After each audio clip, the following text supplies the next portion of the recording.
Hi guys, Brandy Lee here. Hey, I'm super excited because today is going to be the first video in what I'm calling the Synchronicity series.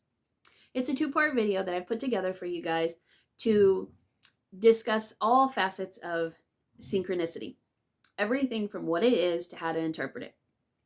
So in today's video, I want to talk specifically about what synchronicity is, how it works, and why it's important. And then in the next video, we'll talk about the purpose of synchronicity, where it comes from, and how to interpret it. So, what is synchronicity? Well, we need to look to Carl Jung for that answer because he is the one that actually coined the term synchronicity. He did so to describe coincidences that are meaningful. So, when we look at the definition of coincidence, it says it's a remarkable concurrence of events or circumstances without apparent causal connection. So, Carl Jung, all he did was elevate. He elevated the concept of coincidence by adding that connectivity factor, the meaningfulness factor, if you will. Now, by him doing that, he's really just speaking to the interconnectedness and oneness of all things. So when we say synchronicity, we're talking about coincidences that are meaningful because of their connection to us, and our being part of the one source. I've mentioned that in some of my other videos. We all things come from one source, regardless of the label that we put on it. But that one source there's an order to that one source, and it is intelligently, there's an intelligent design to that one source. Now, and this is how synchronicity works. It works because of the one source. It works because we're a part of the one source.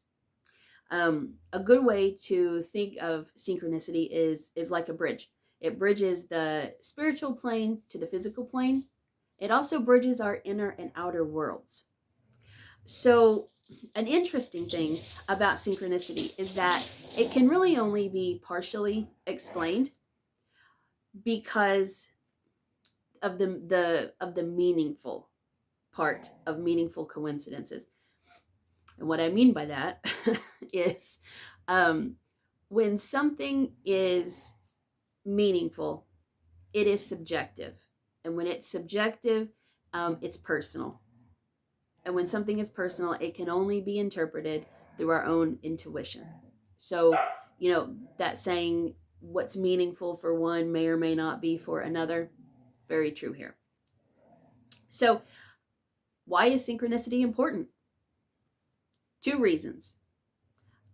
It increases your creativity. It also increases your sense of well-being. So, when you're able to, let's say, connect the dots, okay? When you're able to make those meaningful connections between two apparently unconnected things, but when you see the connection that's there, it really gets your creative juices flowing, because then you're able to come up with ideas and things that you may not have been aware of before. So it's a great creativity tool for sure.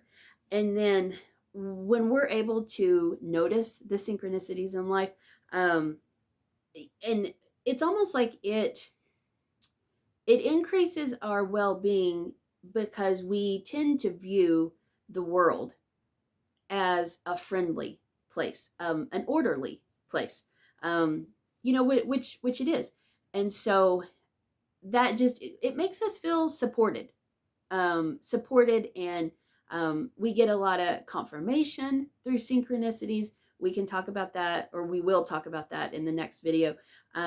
But those are some ways that synchronicity is very beneficial to us. It's very important.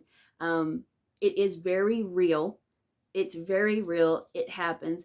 I'm a big believer that spirit, source, God, universe talks to us all the time. And I believe it talks to us through the synchronicities that we see in our life. And so there's a lot of benefit that comes from being able to interpret those messages. And that's exactly what we'll get into in the next video. So I'll wrap it up for today. So if you guys, if you like this video, then give me a thumbs up. Let me know in the comments below. You know, I created this channel for 3 reasons: to inspire you to live in spirit, to empower you to live your full potential, and to uplift you with information that will help expand your consciousness. So I post videos on metaphysics, spirituality, and numerology. And if that's some stuff that you're into too, then subscribe. Love to have you. And I'll see you in part 2.